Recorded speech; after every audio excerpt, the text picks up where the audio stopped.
Ever wonder or maybe observe how the occurrence of bad things, even wicked, debased things, can cause people to ask moral questions they'd never before ask? Hi, I'm Rex Rogers, and this is episode number 119 of Discerning What is Best, a podcast applying unchanging biblical principles in a rapidly changing world and a Christian worldview to current issues in everyday life. Now, I remember when then-President Bill Clinton got involved with a White House intern during the mid-1990s. Suddenly, in our secularizing, morally relativistic culture, national news anchors like Tom Brokaw and Peter Jennings and Ted Koppel started using terms like adultery, morality, lying, and marital fidelity. Then, September 17, 2001, just days after the horrible 9/11 death and destruction that was visited upon New York City, Washington, D.C., and a field in Pennsylvania, I remember watching Dan Rather and David Letterman discussing this terrorist attack on Letterman's late-night show.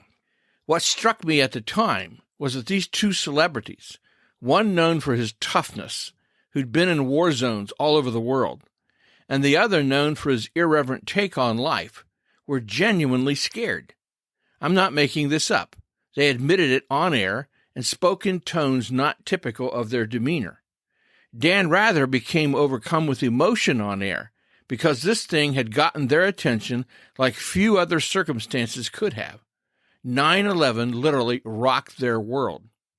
Not long after this, September 23, 2001, Oprah Winfrey and other celebrities helped organize a huge service in Yankee Stadium called Prayer for America.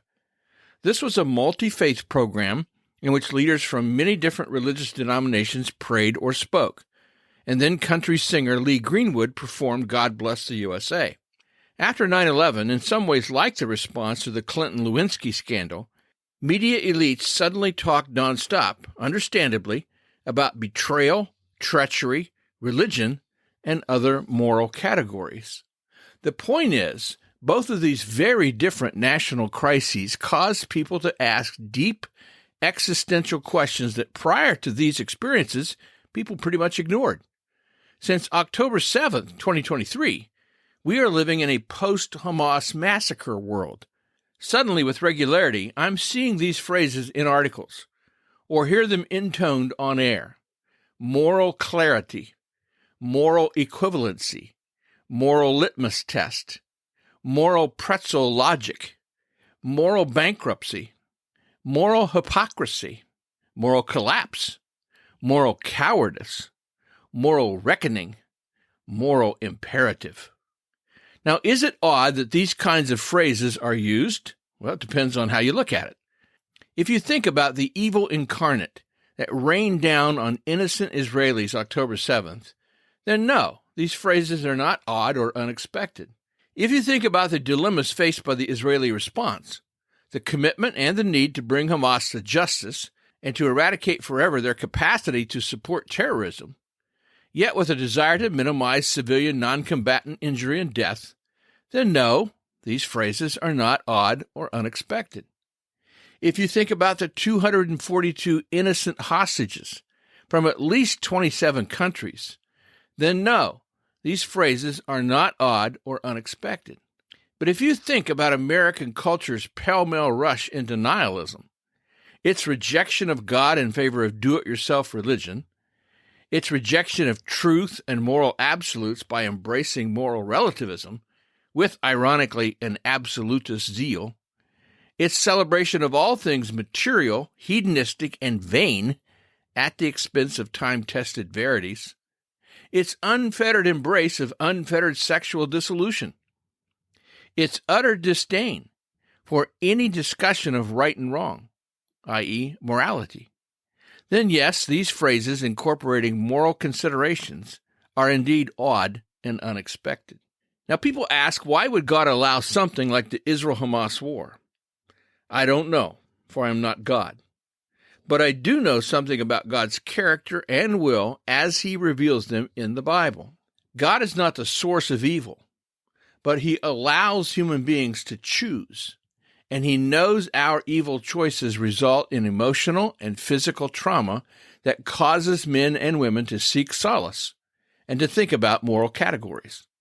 For example, one result of the evil work of ISIS, in which Muslims killed Muslims, in fact, killed more Muslims than Christians, is that this suffering caused Muslims throughout the Middle East and North Africa to ask questions like, what is this?